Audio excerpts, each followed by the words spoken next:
my prediction is, I said the next crash would come in 2016, but I didn't foresee quantitative easing. I had no idea how much money the US government or the central banks of the world would print to prevent the economy from collapsing.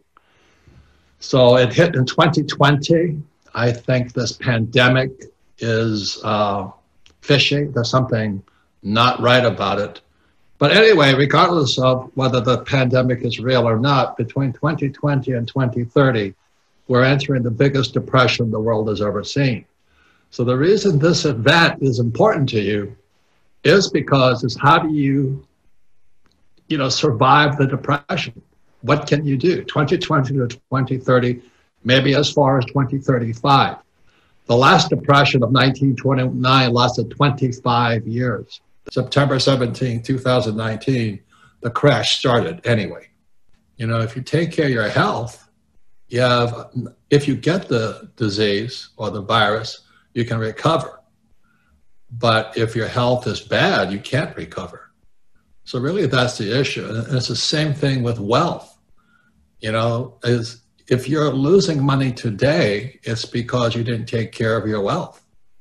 And so that's kind of what I talk about all the time. I don't know much about diseases or medicine, but I do take care of my health and I do take care of my wealth.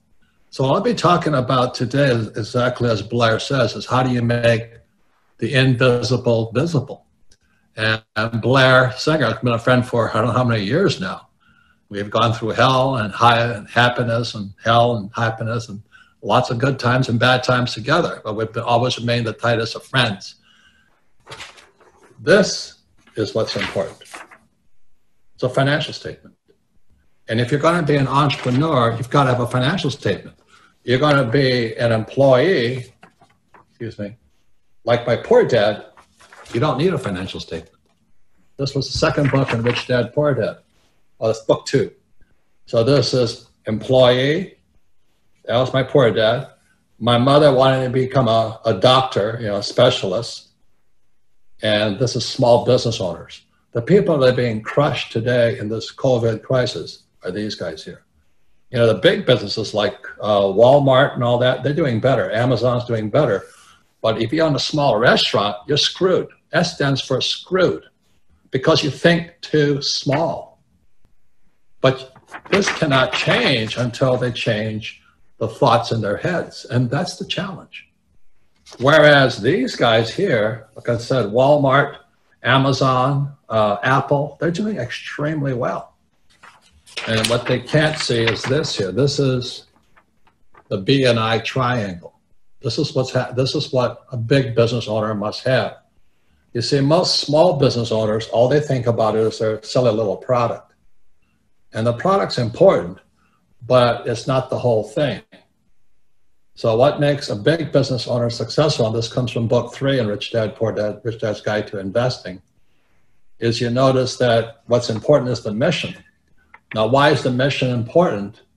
It's because you've got to unify your team. See, if it's just you, if you're a little ass all by yourself, your mission doesn't need to be communicated. But if you're going to be a big business owner, you need to communicate to your team your mission.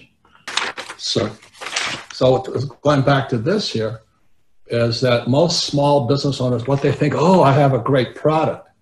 Well, again, you can see in proportionality to this diagram here, the product's the least important thing. The reason an owner can get very rich is like McDonald's, it's a franchise system. And most of these guys here, they have one hamburger stand. Whereas what McDonald's has is a system, a franchise system. People think, oh, money is important. Well, money is important. But these two things here, the systems, if I owned McDonald's, or I owned Amazon, or if I owned Walmart, or was a network marketing company, and I could communicate very well, I have a lot of cash flow. So when I meet these guys here, the S's, they can make a lot of money here. But this is where the S's fall short, is they fall short in systems, communications, and then cash flow. That's the very big difference. And the reason is they don't have a team and they're not very good leaders here. And this here is legal. And, you know, some of the worst people on earth are attorneys, but you've got to have them because somebody's always going to try and steal from you. So if you can understand, this is what most people don't see because they went to school to become this or this. So that's why don't listen to your screwy school teachers because they think too small. You know, if you want to be rich, that was my rich dad. He was my teacher. He taught me a lot, but I still have a lot to learn. And the reason I don't invest in the stock market is because I don't have to. Because if I invest in the stock market, I'm an outsider. If I can invest in my own business, I'm an insider.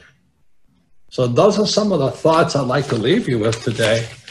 And you can think about it and say, well, what's going on between my head? Again, as Blair said, my job is to make the invisible visible, and your job is to listen to what you're saying to yourself. That's why Blair, I hope you teach about PERT and all this, because those are powerful communication systems.